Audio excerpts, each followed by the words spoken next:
Hello everyone, চলে এলাম নতুন একটা গেট রেডি উইথ মি নিয়ে। এই ভিডিওটা অনেকদিন আগে থেকে করা ছিল, কিন্তু আর আপলোড করা হয়নি। এই যে গলার আওয়াজ শুনে বুঝতে পারছো কত ঠান্ডা লেগেছে। তারপর নিয়ে নিলাম অ্যালোভেরা জেল আর নিয়ে নিলাম এই ময়শ্চারাইজারটা। তারপর ভালো করে অ্যাপ্লাই করে নিলাম। আর হ্যাঁ, আমি রেডি হচ্ছিলাম একটু ভিডিও বানানোর জন্য। তারপর আর কি নিয়ে নিলাম সিসি ক্রিম। তারপর আর কি ভালো করে ব্লেন্ড করে নিলাম। তোমাদের তো আগেই বলেছি আমি মেকআপ খুব একটা জানি না, যদি কিছু ভুল হয়ে থাকে ক্ষমা করে দিও। তারপর ব্লেন্ড হয়ে গেলে নিয়ে নিলাম কাজল। কাজল পরা হয়ে গেলে নিয়ে নিলাম ল্যাকমির ফেস পাউডারটা। তারপর সেটা ভালো করে অ্যাপ্লাই করে নিলাম।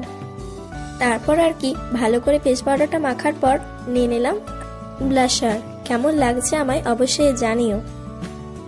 তারপর আই শ্যাডো লাগিয়ে নিলাম, লিপস্টিকও লাগিয়ে নিলাম। তারপর পরে নিলাম কানের। আমি এই ছোট ছোট কানেরগুলো পরেছি এই ড্রেসটার সাথে।